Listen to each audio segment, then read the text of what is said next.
स्वागत है आप सभी का हमारे YouTube चैनल राज कहानी पर। आज हम आपको एक कंजूस और संत की कहानी से रूबरू कराएंगे। एक सेठ जी बड़े कंजूस थे।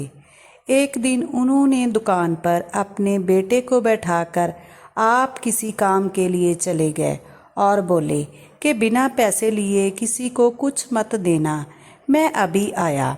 पिता के जाने के बाद एक संत आए जो अलग अलग जगह से भोजन की सामग्री लेते थे। लड़के से कहा, बेटा ज़रा नमक दे दो।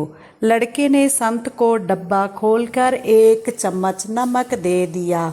सेठ जी आए तो देखा कि नमक का डब्बा खुला पड़ा था। सेठ जी ने कहा कि बेटा यह क्या हुआ?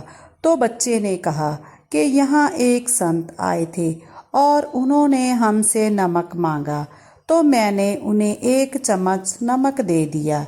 यह बात सुनकर सेठ का माथा ठनका, क्योंकि उसके बीच एक जहरीला पदार्थ था। इस बात को सुनकर वह सेठ संत के पास दौड़ गए। तब संत भोजन बनाकर भगवान को भोग लगाकर खाने की थाली लेकर बैठ चुके थे।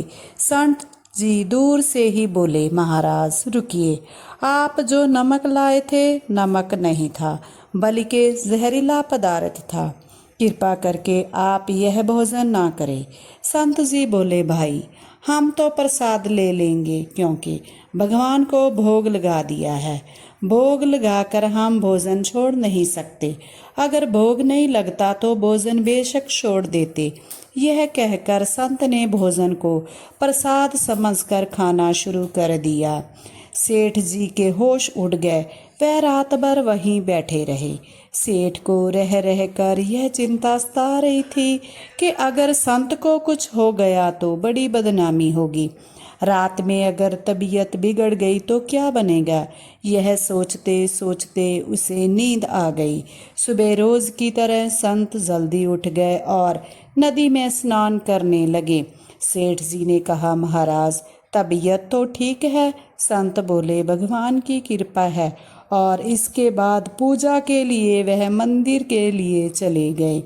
जैसे ही संत ने मंदिर का द्वार खोला तो यह देखकर सेठ के होश उड़ गए, क्योंकि भगवान के 2 भाग हो चुके थे और शरीर काला पड़ गया था। यह देखते ही सेठ को सब समझ आ गया कि भगवान के अटल विश्वास को देखकर भगवान ने भोजन का जहर भोग के रूप में स्वयं ग्रहण कर लिया और भगत को प्रसाद ग्रहण कराया।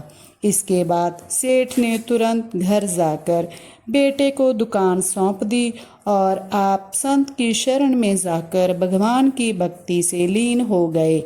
और दोस्तों बताइए कि आपको हमारी यह कहानी कैसी लगी, और हमारे चैनल पर नए आए हैं तो हमारे चैनल को सब्सक्राइब, शेयर और कमेंट ज़रूर करिए। धन्यवाद।